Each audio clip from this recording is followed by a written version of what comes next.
اور دوسری بات یہ ہے کہ جب کبھی غلطی کا احساس ہو تو اصرار نہیں کرنا، اکڑنا نہیں، سرکشی نہیں دکھانی، کیونکہ یہ ابلیس کی خاصیت ہے.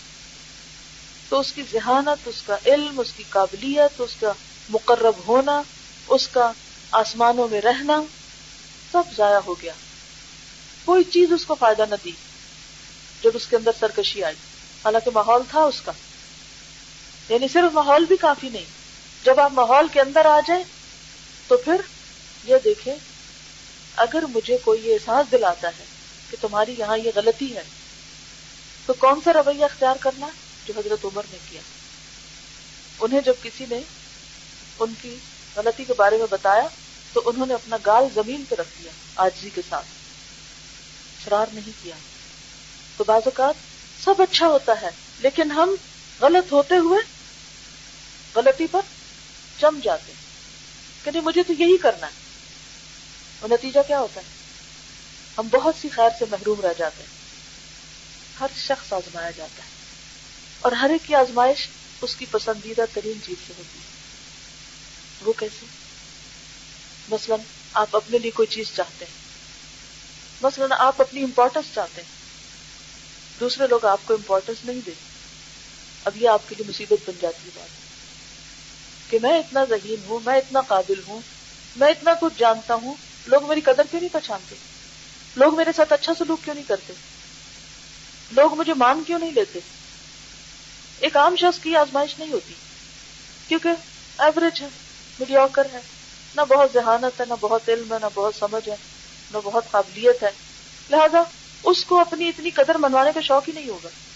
اس کو پتا ہے میں نہیں ہوں اتنی، میرے پاس اتنا کچھ ہے ہی نہیں، کوئی نہیں مجھے اہمیت دیتا نا سے. یہ مسئلہ کن لوگوں کا ہوتا ہے جن کے پاس یہ ساری نعمتیں ہوتی ہیں؟ پھر ان کا کیا شوق ہوتا ہے؟ اب لوگ مجھے مان جائیں، اور اگر نہ مانے لوگ ان کو، پھر وہ اڑ جاتے ہیں، ہٹ دھرمی اختیار کرتے ہیں. اور یہ دراصل اللہ کی طرف سے ایک ٹیسٹ ہوتا ہے کہ جو نعمتیں میں نے دی ہیں ان کو پا کر شکر گزار ہوتے ہو، عاجزی اختیار کرتے ہو، میرے رستے پہ قائم رہتے ہو، نیکیوں میں دوڑتے ہو، یا پھر پیچھے رہ جاتے ہو. کیونکہ شیطان تو ہر اس طریقے سے آنے کی کوشش کرے گا جہاں سے اس کو راستہ ملے گا، کیونکہ شیطان چاروں طرف ہوتا ہے نا. اس نے کہا تھا میں سامنے سے بھی آؤں گا، پیچھے سے بھی، دائیں سے بھی، بائیں سے بھی. اب وہ کیا کرتا ہے؟ چکر لگاتا رہتا ہے، آگے سے آتا دیکھتا رہو، رستہ ہی کوئی نہیں، دائیں طرف چلا جاتا ہے، بائیں طرف چلا جاتا ہے، پیچھے چلا جاتا ہے، ادھر سے رستہ نہیں، ادھر سے. مثلاً اگر آپ نے کسی بلڈنگ کے اندر انٹر ہونا ہو اور آپ مین ڈور پہ جائیں اور اس کو بند پائیں تو کیا کریں گے؟ چلو گھر چلتے ہیں، ہم کہہ دیں گے دروازہ بند ہے. نہیں، جس کے اندر ایک پیشن ہوگا نا کہ اس کے اندر جا کے دم لینا ہے، وہ چاروں طرف چکر لگائے گا. کیونکہ بیک ڈور کھلا ہو تو ادھر سے چلے جاتے ہیں، اچھا وہاں وہ بھی بند ہے، وہاں بھی پہرا ہے، وہاں بھی پہرا ہے. اب کیا کرتے ہیں؟ دیوار پلانگ کے اندر. شیطان کا یہ طریقہ ہے، ہر وقت دیکھتا ہے، گھومتا رہتا ہے اس پر، دیکھتا ہے کون سا دروازہ کھلا ہے، کہاں سے جا سکتا ہوں. اور وہ ہر انسان کے اندر اس کی ویکنس کے ذریعے داخل ہوتا ہے. اپنی اپنی ویکنس پہچانیے. کن چیزوں کے بارے میں آپ بہت سینسیٹیو ہیں؟ اپنی ذات کے بارے میں، اپنی عزت کے بارے میں، اپنے شوق کے بارے میں، اپنی کسی خاص چیز کے بارے میں. کون سا کمزور پہلو ہے؟ کون سی چیز ہے جس پر میں اپنے آپ پہ قابو نہیں رکھ سکتی؟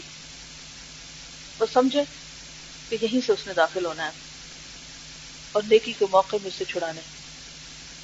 تو آپ دیکھیے کہ جب اس نے، یعنی اتنا کچھ تھا اس کے پاس، اتنا کچھ، شیطان کے اس بگڑنے سے پہلے کے مقام کو آپ پہچانیے نا، کیا کچھ تھا اس کے پاس. دین بھی تھا، عزت بھی تھی، اللہ کا قرب بھی، فرشتوں کی دوستی بھی تھی، آسمانوں کی بلندیوں پر تھا، بہت بڑا مقام ہے نا. لیکن ضد نے، نافرمانی نے کہاں پہنچایا. ہمارے سامنے بھی بعض اوقات نیکی کے مواقع کھلے ہوتے ہیں لیکن ہم محض ایک ضد کی وجہ سے ان مواقع سے فائدہ نہیں اٹھاتے. تو ہر شخص اپنا اپنا جائزہ لے کہ وہ کہاں سے شیطان کو آنے کا راستہ دے رہا ہے. کیونکہ ید اللہ فوق الجماع، جماعت پر اللہ کا ہاتھ ہوتا ہے. آج مسلمانوں کی ذلت اور پستی کا ایک بہت بڑی وجہ کیا ہے؟ فرقہ واریت، تفرقہ بازی، اختلافات، مخالفتیں، ایک دوسرے کو ذلیل کرنا، ایک دوسرے کو لیٹ ڈاؤن کرنا. یہ اتنا کمزور پہلو ہے کہ جہاں سے شیطان بہت آسانی سے داخل ہوتا ہے. بڑے بڑے نیک پائس دیندار لوگ جو بڑے بڑے دینی اداروں کو ریپرزینٹ کرتے ہیں، بعض اوقات صرف اپنی اندرونی مجلسوں میں نہیں پوری اسکرین پر لڑتے دکھائی دیتے ہیں. کون سی چیز ان کو بھڑکاتی ہے، کون ہے ان کے پیچھے، کون ہے ان کا دشمن، بھول جاتے. کبھی نہ سوچئے کہ بہت زیادہ علم حاصل کر لی اور بہت بڑی ڈگری لے لی اور بہت ہزاروں لاکھوں لوگوں کا میں لیڈر بن گیا تو شیطان مجھ سے بھاگے گا، ہرگز بھی نہیں. جیسے گھر میں ماں باپ لڑتے ہیں نا تو پھر بچے کیا کرتے ہیں، کیا کرتے ہیں، بہت اچھی تربیت ہوتی ہے ان کی، وہ بھی لڑائی کا مزاج لے کے نکلتے ہیں. جو فتنے فساد باہر نظر آتے ہیں گھروں سے نکلے ہیں نا، ماں نے ہی تربیت دی ہے نا. یعنی یہ بھی شیطان کا ایک دھوکہ ہے. میں اپنے پہ تو بہت قابو رکھ لیتی ہوں، اگر مجھے کوئی کچھ کہہ دے تو میں کچھ نہیں کہتی، لیکن میری امی کو اگر کوئی کچھ کہہ دے یا میرے بچوں کو کوئی کچھ کہہ دے پھر میں نہیں قابو رکھ سکتی. بھئی قابو تو ہر حال میں رکھنا ہے، چاہے امی کو کوئی کچھ کہے یا بہن کو کہے یا بچوں کو کہے، کسی کو بھی کہے، آپ اپنی حدود سے باہر نہیں نکل سکتے. آپ اس وقت اپنی گالی گلوچ یا بدتمیزی کو جسٹیفائی نہیں کر سکتے کہ چونکہ یہ میرا سینسیٹیو پوائنٹ ہے اس لیے میں یہاں نہیں اپنے آپ پہ قابو رکھ سکتا. نہیں رکھنا ہے، یہی تو امتحان ہے. اپنے اپنے سینسیٹیو پوائنٹ کو دیکھیے، کہاں قابو نہیں رکھ سکتے، اپنا خود ڈھونڈیے سوچیے. جی آپ. السلام علیکم. میں نے ایک ڈاکیومنٹری دیکھی تھی، اس میں بتا رہے تھے ہاؤ تھنگز آر میڈ، تو اس میں چین کا بتا رہے تھے کیسے بنتی ہے. جب وہ بن گئی تو جب اسے چیک کر رہے تھے اس کے ہر لنک کو نا وہ پل کر کے چیک کر رہے تھے. اس بندے نے کامنٹ کیا کہ ایک chain is as strong as its weakest, وہ جو اس کا کنیکشن ہوتا ہے نا، تو وہ جو اس کا اسٹرینتھ ہے مین اس کے ویک پوائنٹ پہ ہوتا ہے، کہ اس کی اسٹرینتھ اس چیز پہ ڈیپینڈ کرتی ہے. سمجھ آئی بات؟ اگر وہ ویک پوائنٹ اگر اسٹرانگ ہوگا تو ہی چین اسٹرانگ ہوگی، اور اگر ویک پوائنٹ جو ہے اس کو آپ نے ڈھیلا چھوڑ دیا، وہاں سے کھل گیا تو بس گیا، سب کچھ نکل گیا، ٹوٹ گئی، زنجیر ٹوٹ گئی. تو آپ دیکھیے کہ کہاں وہ عبادات اور طاعت میں سب سے پیش تھا. یعنی یہ نہیں ہو سکتا کہ آج ہماری عبادتیں اچھی ہیں یا آج ہم نیکی کے اعلیٰ مقام پر ہیں تو ہمیشہ ہی ایسے ہو سکتا ہے. کسی وقت بھی دھکا پڑ سکتا ہے، اور کہاں سے پڑے گا؟ اسی ویک پوائنٹ سے جہاں ہم کہتے ہیں یہ نہیں ہم کنٹرول کر سکتے. اور فرشتوں کی سیادت اور قیادت کرتا تھا، اور اب وہ خدا کی ساری مخلوق سے بدتر اور سب سے بڑا منکر و کافر ہے. اے خدا قادر و توانا، تیری نافرمانی سے تیری پناہ چاہتا ہوں.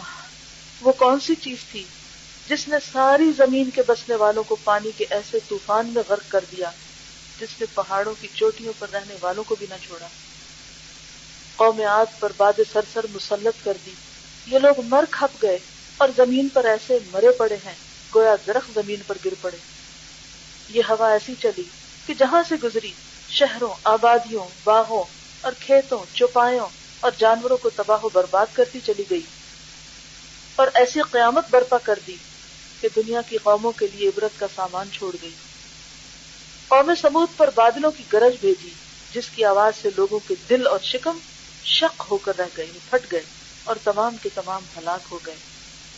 قوم لوط کی آبادیوں کو اٹھا کر آسمان کے اس قدر قریب پہنچا دیا کہ کتوں کے بھونکنے کی آواز فرشتے سننے لگ گئے، اور پھر اس طرح اس طبقے کو پلٹ دیا کہ اوپر کو تلے اور تلے کو اوپر کر دیا. اس طرح تمام کو ہلاک کر ڈالا. پھر ان پر جہنم کے پکائے ہوئے پتھر آسمان سے گرائے گئے اور انہیں ایسی سخت سزا دی گئی کہ دنیا میں کسی قوم کو نہیں دی گئی. کیا ایسا عذاب ظالموں سے دور رہ سکتا ہے اور ظالم اس سے بچ سکتے ہیں؟ قوم شعیب پر بادلوں کا عذاب بھیجا گیا، یہ بادل چھتری کی طرح چھا گئے، اور جب ان کے سروں پر مسلط ہوئے تو ان پر آگ برسانے لگے. فرعون کی قوم کو دریا برد کر دیا گیا اور ان کی روحوں کو جہنم میں پہنچا دیا گیا. حق اور واقعہ یہ ہے کہ ان کے جسم غرق ہونے ہی کے لیے اور ان کی روحیں جہنم میں ہی جلنے کے لیے تھی. قارون کے گھر، اس کے مال اور اس کے اہل و عیال کو زمین میں دھنسا دیا.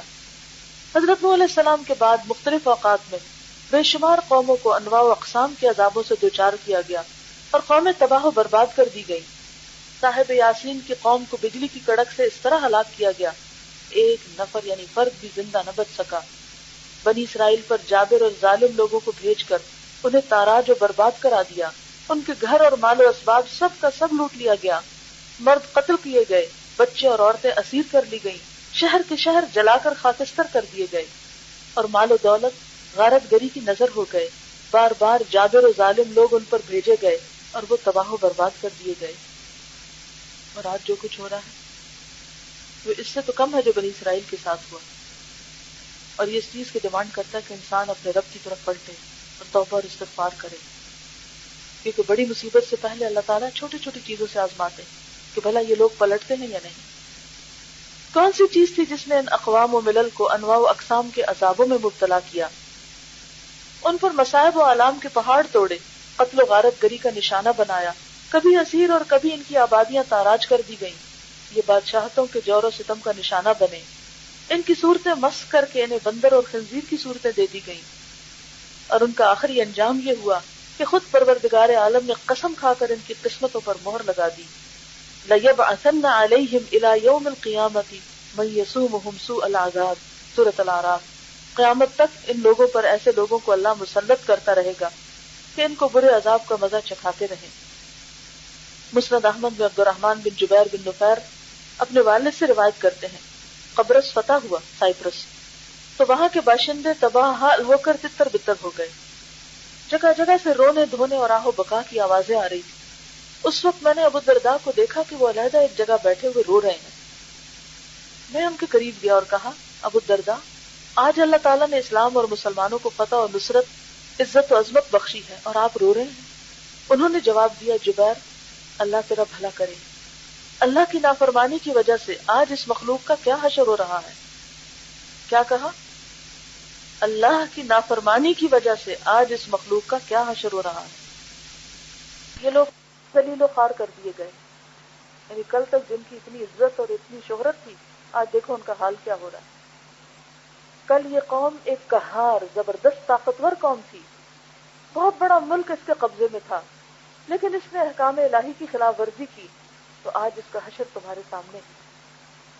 ایک اور حدیث میں مروی ہے کہ آپ نے ارشاد فرمایا، لن يهلك الناس حتى يعذروا من انفسهم، مسند احمد، لوگ اس وقت تک ہرگز ہلاک نہیں کیے جاتے جب تک وہ اپنے گناہوں کے لیے کوئی عذر پیش کر سکتے ہیں۔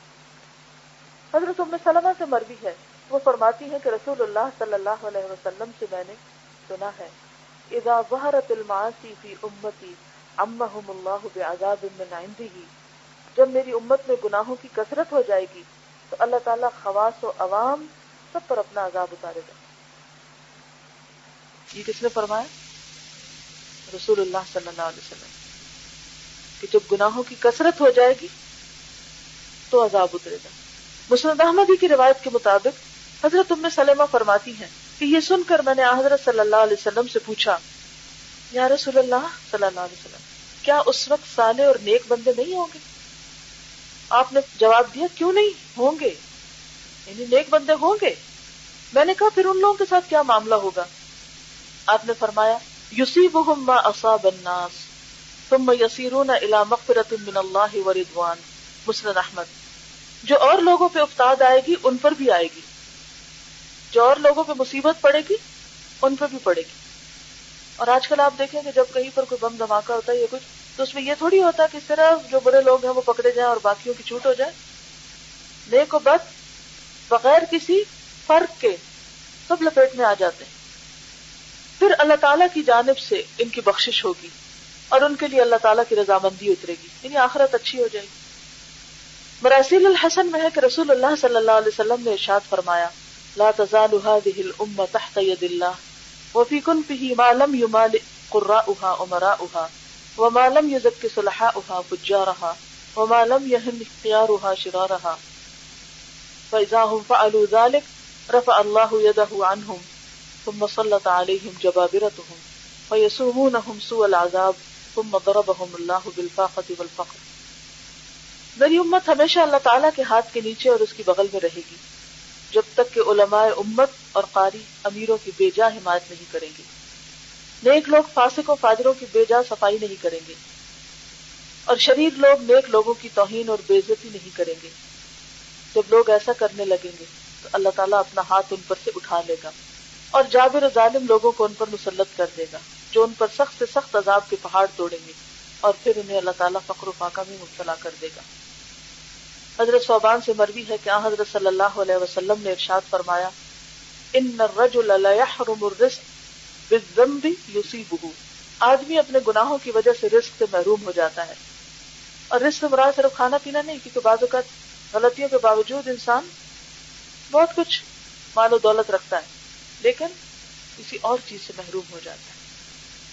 ایک اور موقع پر رسول اللہ صلی اللہ علیہ وسلم نے ارشاد فرمایا یوشک ان تداعى علیکم الامم من کل افق کما تداعى الآکلة على قصعتها، ڈر ہے کہ دنیا کی قومیں تم پر ہر طرف سے اس طرح ٹوٹ پڑیں گی جس طرح بھوکے کھانے کے پیالے پہ ٹوٹ پڑتے ہیں. صحابہ نے عرض کیا یا رسول اللہ صلی اللہ علیہ وسلم کیا اس وقت ہماری تعداد کم ہوگی؟ آپ نے فرمایا انتم یومئذ کثیر ولکنکم غثاء کغثاء السیل تنزع المہابۃ من قلوب عدوکم وتجعل فی قلوبکم الوہن. اس وقت تمہاری کثرت ہوگی لیکن تمہاری حالت اس وقت سیلاب کے خس و خاشاک جیسی ہوگی.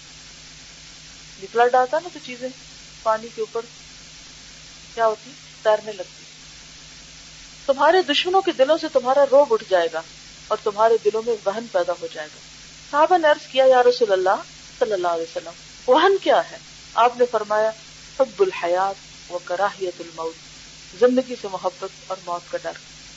حضرت انس سے مروی ہے کہ حضرت صلی اللہ علیہ وسلم نے ارشاد فرمایا لما عرج بی مررت بقوم لهم اظفار من نحاس يخمشون وجوههم وصدورهم فقلت من هؤلاء يا جبريل فقال هؤلاء الذين يأكلون لحوم الناس وقعون في اعراضهم. مسند احمد بن حنبل. جب مجھے معراج کے لیے لے گئے یعنی جبریل تو مجھے ایسے لوگوں پر سے گزارا گیا جن کے ناخن تانبے کے تھے، وہ ان سے اپنا منہ اور سینے نوچ رہے تھے. میں نے جبریل علیہ السلام سے پوچھا یہ کون لوگ ہیں؟ انہوں نے کہا یہ لوگ ہیں جو انسانوں کا گوشت کھایا کرتے تھے یعنی غیبت کرتے تھے اور ان کی آبرو ریزی کیا کرتے تھے، یعنی ان کے پیٹھ پیچھے ان کی برائیاں کر کے ان کو بدنام کرتے، ذلیل کرتے. کتنی دفعہ غیبت کرتے ہوئے ہمیں یہ خیال آتا ہے کہ اس کا یہ انجام ہو سکتا ہے، اس کا یہ نتیجہ ہو سکتا ہے. دنیا میں آپ دیکھیں کہ کہیں ہمیں کوئی چھوٹی موٹی خراش آ جائے، کوئی داغ دبا منہ پہ ہو جائے، کچھ ہو جائے، کس قدر کانشیس ہوتے ہیں. آپ پتہ نہیں ہزاروں لاکھوں خرچ کرتے ہیں لوگ اپنی فیشل کیئر کے لیے، اپنے منہ پہ کچھ لگانے کے لیے. پھر آپ دیکھیں کہ قیامت کے دن اپنے ہی ناخنوں سے اپنے ہی منہ کو چھیل رہے ہوں گے. کبھی کسی کا چھلا ہوا منہ دیکھا ہے؟ کبھی کسی کی ایسی شکل دیکھ کر کیا خیال آتا ہے؟ اگر کوئی شخص ایسا یاد ہو آپ کو کہ جو آگ میں جھلس گیا ہو یا کوئی اور اس طرح کی چہرے پر اوپر سے لے کے نیچے تک کچھ زخم ہو یا نشان ہو یا پمپلز وغیرہ بھی ہوں بہت، تو فوراً اپنا خیال آتا ہے نا کہ اللہ تو ہمیں اس سے محفوظ رکھنا. تو جو دوسروں کی آبرو لوٹتے ہیں وہ دراصل دوسروں کی نہیں اپنی لوٹ رہے ہو، اپنے ساتھ زیادتی کر رہے ہو. بظاہر ایسے لگتا ہے کہ جیسے ہم دوسروں کو لیٹ ڈاؤن کر رہے ہیں لیکن نقصان اپنا ہو رہا ہوتا. حالانکہ تھوڑی دیر صبر کی بات ہوتی، اگر تھوڑی دیر انسان کنٹرول کر لے اپنے آپ کو تو آہستہ آہستہ آہستہ غصہ ٹھنڈا ہونے لگتا ہے. جب ٹھنڈا ہو جاتا ہے تو ایک دو دن کے بعد آپ دیکھتے ہیں آپ کہتے ہیں کہ کوئی بات ہی نہیں تھی. لیکن اس وقت کیا ہوتا ہے شیطان پیچھے لگ جاتا اور جب تک انسان سے کہلوا نہیں بیٹھتا وہ ہٹتا نہیں. حضرت ابو ہریرہ سے مروی ہے کہ آپ صلی اللہ علیہ وسلم نے ارشاد فرمایا یخرج فی آخر الزمان قوم یختلون الدنیا بالدین ویلبسون للناس مسوق الظأن من اللین السنتهم احلی من السکر وقلوبهم قلوب الذئاب یقول اللہ عز وجل ابی تغترون ام علی تجترئون فبی حلفت لأبعثن علی اولئک فتنة تضع الحلیم منهم حیرانا. آخر زمانے میں ایسے لوگ نکل کھڑے ہوں گے جو دین کو فریب کا ذریعہ بنا کر دنیا کمائیں گے، یعنی لوگوں کو ریلیجس ایکسپلائٹیشن کا سامنا کرنا ہوگا. لوگوں کو دکھانے کی غرض سے بکریوں کی نرم کھالیں اوڑھ لیں گے، یعنی ان کی ساری توجہ اپنی ظاہر پر ہوگی. ان کی زبانیں شکر سے بھی زیادہ شیریں ہوں گی لیکن ان کے دل بھیڑیوں کے سے ہوں گے. اللہ تعالیٰ انہیں کہے گا کیا تم میرے نام پر اتراتے رہے، تم نے میرے خلاف جرأت کی، یعنی میرے دین کو یوز کیا اپنی دنیا کے لیے. میں اپنی ذات کی قسم کھا کر کہتا ہوں کہ ان لوگوں کو ایسے فتنے اور عذاب میں ڈالوں گا کہ بردبار لوگ بھی حیران ہو کر رہ جائیں گے. ابن ابی دنیا حضرت علی سے روایت کرتے ہیں کہ آپ صلی اللہ علیہ وسلم نے فرمایا یأتی علی الناس زمان لا يبقى من الاسلام الا اسمه ولا من القرآن الا رسمه مساجدهم يومئذ عامرة وهي خراب من الهدى علماؤهم اشر من تحت ادیم السماء منهم خرجت الفتنة وفيهم تعود.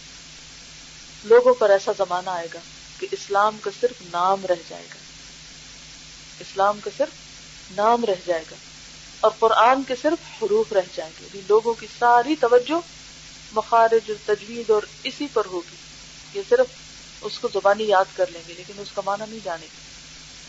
قرآن کے صرف حروف رہ جائیں گے.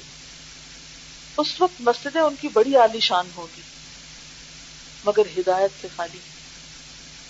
آج آپ دیکھیں بعض ایسے ممالک ہیں جس میں ایک سے ایک مسجد جو ہے بڑی خوبصورت ہے لیکن وہاں صرف نماز ہو، تعلیم تدریس اور جو مسجد کی اصل روح ہے تو بہت دور.